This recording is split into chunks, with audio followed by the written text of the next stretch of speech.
Soul numbers ही concept yes, आता खूप मस्त आहे तो. सोल डिझायर नंबर आहे.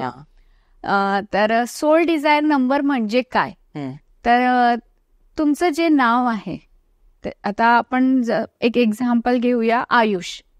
जर हा नाव आहे आयुष, याचं स्पेलिंग काय आहे, AAYUSH.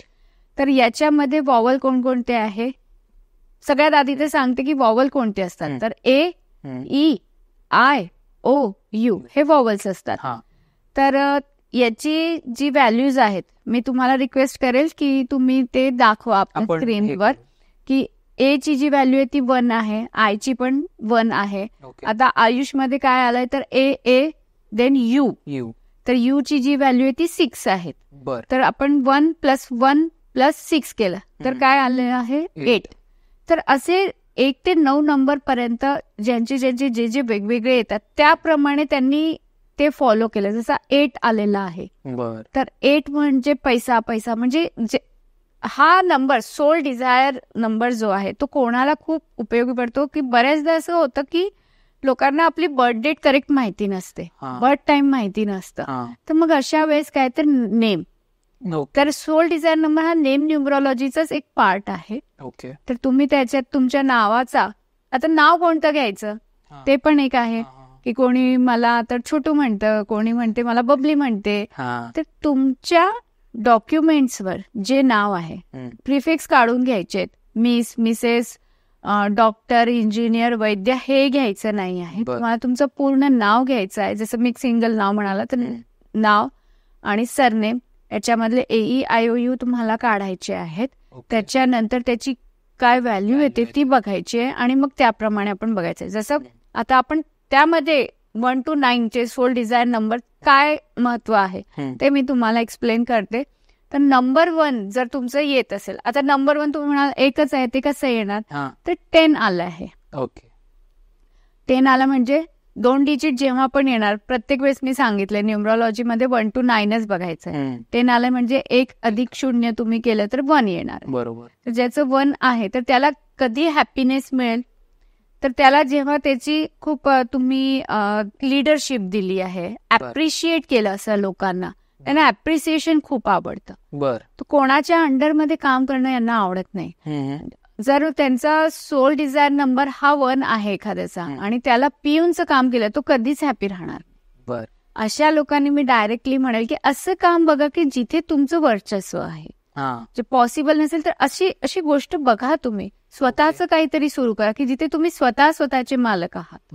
तरच यांना हॅपीनेस मिळेल, अदरवाईज हॅपीनेस मिळणार नाही. म्हणजे पैसा यांना पाहिजे, यांना पैसा पण पाहिजे, यांना नेम पण पाहिजे, यांना फेम पण पाहिजे आणि बॉस ऍज अ किंग सारखं यांना राहणं खूप आवडतं. तर त्यामुळे मग 1 ज्याचा सोल डिझायर नंबर येत आहे त्यांनी हेच फॉलो करायला पाहिजे. तर त्यांना सक्सेस पण मिळेल. आणि मेन असतं बघा, लाईफमध्ये पैसा आहे सगळं, पण हॅपीनेस नसला तर हा सोल डिझायर नंबर तुम्हाला हॅपीनेस देतो. तसंच 2 आलं आहे फॉर एक्झाम्पल. तर 2 नंबर वाल्याचं कसं असतं की जिथे खूप वर्क प्रेशर आहे तिथे हे काम करू शकत नाही. करू शकत नाही. यांना पीस पाहिजे, शांतता पाहिजे, की जिथे शांततेत काम होत आहे. 2 जणांचं भांडण करणार म्हणजे हा मिडल मध्ये जाणार किंवा ही जाणार आणि सॉल्व्ह करणार. They are very good listener. Healing खूप छान करतात. तर आता बघा, ह्या सोल डिझायर नंबरचा तुम्ही असा पण यूज करू शकता की जितके हिलर पॉइंट्स आहेत किंवा ज्यांचा कोणी वैद्य आहे, नॅचरोपॅथी क्लिनिक आहे, तर त्यांनी त्यांचं नाव असं ठेवा की ज्याचं सोल डिझायर नंबर 2 येईल. अच्छा. तर हिलर आहेतच, तोच नंबर त्यांनी घेतला आहे, तर त्यांना त्याचा फायदा होईल. कारण पीसफुल असतात हे. पैसाच्या मागे धावत म्हणजे ऐकून घेतात, लिस्नर आहेत, खूप छान लिस्नर असतात हे. तर त्यामुळे की जर कोणाचा 2 नंबर असेल सोल डिझायर नंबर, त्यांनी बघायचं आहे आणि खरंच ते तसे आहेत की नाही ते पण आम्हाला कळवा, म्हणा, चेक करा, कमेंट मध्ये नक्कीच करा. त्याच्या पुढे 3 आलेलं आहे. आता 3 वाल्याचं असं आहे की त्याला हॅपीनेस कधी मिळतो की त्याला असं वाटतं की मी पैसा तर कमवणारच, पण माझ्याकडनं मी अजून किती लोकांना हॅपी करू शकतो, हेल्प करणं. आणि यांनी काही पण यांना शिकलेत, हे नॉलेज घेतलं यांनी काही, तर ते दुसऱ्यांना कधी लवकर मी शिकवू. प्रत्येक वस्तू यांना शिकवायची असते की मी याला हे सांगतो, मी त्याला. बऱ्याचदा आपण बघितलं असेल की आपल्या ग्रुपमध्ये एक असा कोणतरी असतो की जो आपल्याला टिप्स देत असतो, अरे तू असं कर, अरे तू तसं कर. तर बघायचं की त्याचा सोल डिझायर नंबर 3 आहे. याच्यात पण म्हणजे गुरु इन्फ्लुएन्स. येस, ऑब्व्हियसली ज्युपिटर याच्यामध्ये इन्फ्लुएन्स करतो. म्हणजे ओव्हरऑल तेच आहे. नंबर 1 कशाला गव्हर्न करते? सूर्य. नंबर 2 चंद्रला. नंबर 3 गुरुला. तर तुमचा सोल डिझायर नंबर तुम्ही जर 3 आलेला आहे तर ते नॉलेज ते देणार. तर जितके पण नॉलेज देणारे म्हणजे कोचिंग क्लासेस आहेत, यांची सोल डिझायर नंबर, जे नाव आहे कोचिंग क्लासेसचं, त्यांचा सोल डिझायर नंबर 3 आला पाहिजे. तर बिझनेस खूप छान चालेल त्यांचा. कारण कामच ते आहे, नॉलेज देणं, शिकवणं. ते शिकतील आणि शिकवणार. एक असं असतं की नॉलेज फक्त घेतोच आहे, पण कोणाला त्याला शिकवायचं नसतं. पण 3 नंबरवाला असं असतं की मी सांगतो, तू पैसा दे नको देऊ, मी सांगते. Okay okay. त्याच्यानंतर नंबर 4, तुमचा सोल डिझायर नंबर 4 आला तर हे लॉजिक मध्येच बोला. आता जर सोल डिझायर नंबर 4 वाले जर आपला हा बघत असेल तर त्यांची आपल्याला कमेंट आधी हीच येईल की याच्या मागचं लॉजिक काय. तर्क वितर्क करणारे, त्यांचा तर्क जर त्यांना करेक्ट आला, त्यांना पटलं ते, तरच ते पुढे जाणार, अदरवाईज ते काम करणार आहे. रिसर्च म्हणजे सारखं रिसर्च करणं, खरंच आहे का, याच्या मागचं रिझन काय आहे. म्हणजे असं नाही की कोणी म्हटलं की बाबा इकडनं सूर्य निघतो तर त्याने ऐकलं, नाही, तो ऐकणार नाही. त्याला त्याच्या मागचं तर्क लागणार आहे की का, कशासाठी, कोणी सांगितलं. म्हणजे असे जे क्वेश्चन्स विचारणारे आहेत, म्हणजे समजायचं की ते नंबर 4 वाले. नेक्स्ट आहे 5 नंबर. आता 5 नंबर म्हणजे चेंज. मोनोटोनस काम त्यांना जमत नाही, ते आळशी बनणार. ज्यांची मुलं आळशी आहेत, जे पॅरेंट्स सारखं मला म्हणतात की आमची मुलं आळशी आहेत, ते बघा की त्यांचं 5 येतं आहे का, आणि तुम्ही त्यांना तेच बोरिंग रुटीन देत आहात का, की सकाळी उठ, जिमला जा किंवा स्कूलला जा, मग ट्युशनला जा, मग हे कर, मग ते कर. हा जो काम असतो हे त्यांना बिलकुल पटत नाही.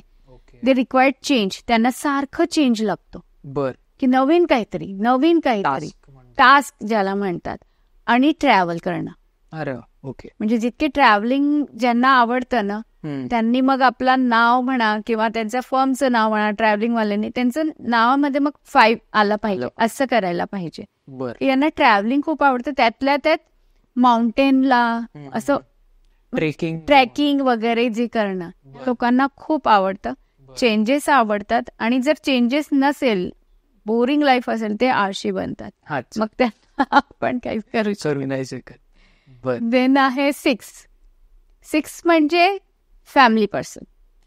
ज्यांचा सोल डिझायर नंबर हा 6 येत असेल, तो ऑलवेज फक्त फॅमिलीशीच विचार करणार. माझी मुलं, माझे आई बाबा, माझी वाईफ यांच्याबद्दलच ते विचार करत राहणार की मी कसं यांना अजून बेस्ट देऊ. प्रोव्हायडर पण फॅमिलीसाठी. हा, आणि यांना कसं असतं की रिच दिसायला यांना खूप आवडतं. म्हणजे आमदनी 98 लेकिन खर्चा रुपया. म्हणजे ऑलवेज प्रेझेंटेबल राहतात, आणि त्यांचं असं असतं की आम्ही रिच दिसायला पाहिजे. म्हणजे प्रेझेंटेबल पण असतात ते. आणि सोल नंबरवाले ज्यांचं 6 आहे त्यांचं तर तुम्ही बघाल, ते ऑलवेज आपल्या मुलाबाळांबद्दलच विचार करणार की माझ्या मुलासाठी हे घेते, माझ्या आईसाठी हे घेतो, व्हॉट एव्हर जे काही आहे. फॅमिली मॅन असतात. नंबर 7 खूप स्पिरिच्युअल कडे जाणार ते. आणि डीप नॉलेज ऍस्ट्रॉलॉजी मध्ये पण. आता हे जे आपलं पॉडकास्ट बघणारे असतील आणि त्याचा सोल नंबर 7 असेल ना, तो कोणाला नॉलेज देणार नाही, पण तो फक्त ऐकून घेणार किती आहे, कसं आहे, काय आहे. मग अजून आपलं सर्च करणार. जर त्यांनी आपला फर्स्ट बघितला नसेल पॉडकास्ट, तो फर्स्ट पण बघणार, सेकंड पण बघणार, आणि त्याच्या डीप नॉलेज मध्ये तो जाणार. अध्यात्मामध्ये खूप जातात हे लोक, खूप जास्त जातात. आणि 8 नंबरवाले जसं मी म्हणाले की पैसा, यांच्यासाठी सगळं पैसा पैसा पैसा. कमी एज मध्ये यांना कळतं. ज्याचा सोल डिझायर नंबर हा 8 असेल, हे 17-18 वर्षाची पण मुलं असेल ना, तर ते लगेच म्युच्युअल फंड, SIP, रिअल इस्टेटमध्ये, म्हणजे मी पैसा कसा कमवू, हे त्यांना असं होतं की कंटिन्युअसली ते लगेच विचार करतात. कारण त्यांना कमी एज मध्ये हे कळतं की पैशाशिवाय काहीच मिळत नाही, पैसा इज द इम्पॉर्टंट. पण त्या पैशाचा तो फक्त स्वतःसाठी उपयोग नाही करत, बाकीच्यांसाठी पण, मॅक्झिमम लोकांसाठी. म्हणजे जे गोर गरीब आहेत असे लोक आहेत, लेडीज आहेत, त्यांना ते हेल्प करणारच, न सांगता करणार, कंपल्सरी करणारच. आणि 9 म्हटलं की फिटनेससाठी ऑलवेज स्वतःच्या फिटनेसकडे लक्ष देणार. आणि त्यांचं असं असणार आहे की सुपरवाइज करायचे काम, मॅनेज करायचंय काम. 9 नंबर. तर जितके फिटनेस क्लब आहेत, फिटनेस सेंटर्स आहेत, मी असं त्यांना म्हणेल की तुम्ही तुमचा सोल डिझायर नंबर काढा. जर 9 येत असेल तर इट्स व्हेरी गुड, असेल येत तर तुम्ही त्याच्यामध्ये बघा आणि 9 नंबर ते करा, तर त्याचे त्यांना रिझल्ट खूप छान मिळतील. तर हे असं आहे सोल डिझायर नंबर. तर हा कोणाला लवकर माहिती नसतं, आणि हे यूज केलं तर तुम्हाला खूप फायदा होतो. त्याचा फायदा एक तर तुम्हाला हॅपीनेस मिळतो. जर तुम्ही तुमच्या सोल डिझायर नंबर प्रमाणे काम करणार आहात तर तुम्हाला हॅपीनेस मिळतो, हेल्थ, वेल्थ हे पण मिळतच. Go with soul desire number, म्हणजे तुम्हाला त्याचा फायदा होतो. मी सगळ्यांना सजेस्ट करेन की स्वतः तर कराच, म्हणजे याच्या गोष्टीत. पण मॅम आहेत किंवा असे कोणी जर तुमचे ओळखीचे न्यूमरोलॉजिस्ट असतील, कारण की हे थोडंसं टेक्निकल आहे. येस, हे थोडंसं हे बरंच टेक्निकल आहे. तुमची बर्थ डेट काय आहे, मग तुमचा नेम काय आहे, तुमचा मोबाईल नंबर काय आहे. आता जसं एक एक्झाम्पल मी माझ्या क्लायंटच देते की मी त्याला जे काही नंबर दिले आहेत तर त्यांनी म्हटलं अरे याची तर ॲडिशन 7 येते, पण माझी बर्थ डेट तर सो अँड सो आहे. त्याला म्हटलं की काही योगाज असतात, आमचे काही कॉम्बिनेशन्स असतात, आणि न्यूमरॉलॉजी म्हणजे फक्त न्यूमरॉलॉजी बघायची नसते. न्यूमरॉलॉजी सोबत तुमचं ॲस्ट्रॉलॉजी पण बघायचं असतं. म्हणून प्रत्येक वेळेस बघा, प्रत्येक न्यूमरॉलॉजिस्ट हा एक सांगतोच की नंबर 1 इज गव्हर्न बाय सन, सूर्य. नंबर 2 चंद्र. तर हे का म्हटलं जातं, कारण तुमची ॲस्ट्रॉलॉजीमध्ये पण ते प्लॅनेट्स आहेत. एक खूप मोठा मिथ आहे की मिसिंग नंबर्स, बरोबर, की मिसिंग नंबर्स आहेत तुमच्या बर्थ डेट मध्ये किंवा तुमचा मुलांक, भाग्यांक हे सगळं बघितल्यावर म्हणतात की 3 नंबर मिसिंग आहे, गुरु नाही आहे, गुरुची तुम्हाला रेमेडीज दिली जाते. पण तुम्ही जर ॲस्ट्रॉलॉजिकली बघितलं आणि त्याच्यामध्ये तर गुरु स्ट्रॉंग निघाला तर मग ती रेमेडी उलट पडते. म्हणून मी फक्त न्यूमरॉलॉजी बघत नाही, आणि प्रत्येक रिन्यूड न्यूमरॉलॉजिस्ट जो पण आहे, जितके मोठमोठे न्यूमरॉलॉजिस्ट आहे, हे सगळे ॲस्ट्रॉलॉजी पण बघतात. कारण ॲस्ट्रॉलॉजीमध्ये आपल्या कुंडलीमध्ये कोणताही प्लॅनेट हा मिसिंग नाही आहे. त्याची दशा, उत्तर महादशा वगैरे पोझिशन्स त्या बघितल्या जातात त्या काळात. जसं आज माझी दशा चांगली आहे, उद्या कशी आहे, एका वर्षाने कशी आहे, हे बघितल्यावरच मग मी तुम्हाला तसे रिझल्ट ते त्याच्यावर रेमेडीज पण देणार, तुम्हाला तसे रिझल्ट पण मिळणार. तर फक्त न्यूमरॉलॉजी न बघता त्याच्यासोबत ॲस्ट्रॉलॉजी बघायलाच पाहिजे. इनफॅक्ट सगळ्यामध्येच, म्हणजे मेन कोरच जो आहे तो ॲस्ट्रॉलॉजी कुंडली आहे. म्हणून न्यूमरॉलॉजी सोबत ॲस्ट्रॉलॉजी बघितल्याच गेली पाहिजे.